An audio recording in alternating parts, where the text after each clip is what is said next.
Howrah foot over bridge থাকার পরেও গাড়ির নিচ দিয়ে ঝুঁকিপূর্ণ পারাপার, সচেতনতার অভাবে বিপদের মুখে যাত্রীরা। ফুট ওভার ব্রিজ তৈরি হয়েছে, রেলের প্রশাসনের তরফে যাত্রী নিরাপত্তার জন্য করা হয়েছে সমস্ত ব্যবস্থা।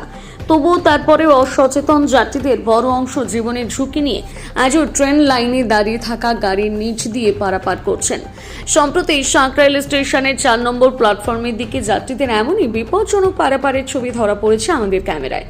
স্টেশনের পাশে 116 নম্বর জাতীয় সড়ক, আশেপাশে রয়েছে একাধিক কারখানা, বড় সবজি ও মাছের বাজার। ফলে দৈনন্দিন জীবিকার প্রয়োজনে বহু যাত্রী 4 নম্বর প্ল্যাটফর্মের দিকে যাতায়াত করেন, কিন্তু সেই যাতায়াতে অনেকেই ব্যবহার করছেন না নতুন তৈরি ফুট ওভার ব্রিজটি। প্ল্যাটফর্মে মাঝে মধ্যেই দাঁড়িয়ে থাকে ট্রেন, সেই গাড়ির নিচ দিয়ে অনেকেই গিয়ে পৌঁছেছেন প্রয়োজনীয় গন্তব্যে। এই বিষয়ে এক যাত্রী কি জানিয়েছেন আপনাদের সামনে তুলে ধরছি।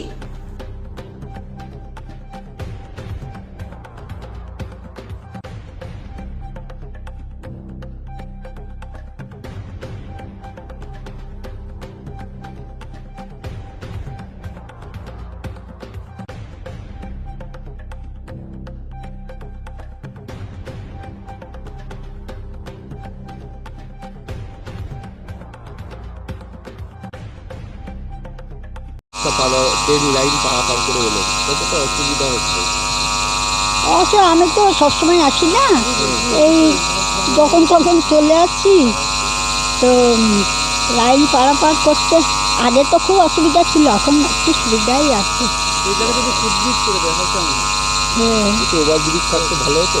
হ্যাঁ, ওভারব্রিজ থাকলে ভালো হতো। তাহলে আর জীবনে ঝুঁকি নিয়ে যাতায়াত করতে হতো। হ্যাঁ, জীবনের ঝুঁকি, সেই তো ট্রেন আসছে যাচ্ছে, কত মানুষ অ্যাক্সিডেন্টও হয়ে যায়। অঞ্জনা ব্যানার্জি। যেতে হয় মিট না কি বলবো, অসুবিধা হয় তো। যে কোনো সময় তো যে কোনো সময় দ্রুত গতিতে ট্রেন আসবে, হ্যাঁ। যে কোনো সময় প্রবলেমও হতে পারে। হতে পারে। কি হতে পারে বলুন? হ্যাঁ, কি হতে পারে? লাইনে তো পাড়া তো অন্য মাস হলে গাড়ি চলে গেল, কাটা গেল, যখন ভদ্রমহিলা আসছে দেখছি অন্য কী করবো। ফুট ব্রিজেরও ভালো হতো না? হ্যাঁ, তারপর ওভারব্রিজ করতে পারলে খুব ভালোই হতো। এইটাই তো আমি আগে সুবিধা হতো। হ্যাঁ সুবিধা হবে, ওভারব্রিজ করে দিলে ভালো হয় আমাদের সুবিধা হয়, কিন্তু আমি আরও পাবলিক না তো কি করতে পারে। আপনার নাম? আমার নাম সুবোধ দে।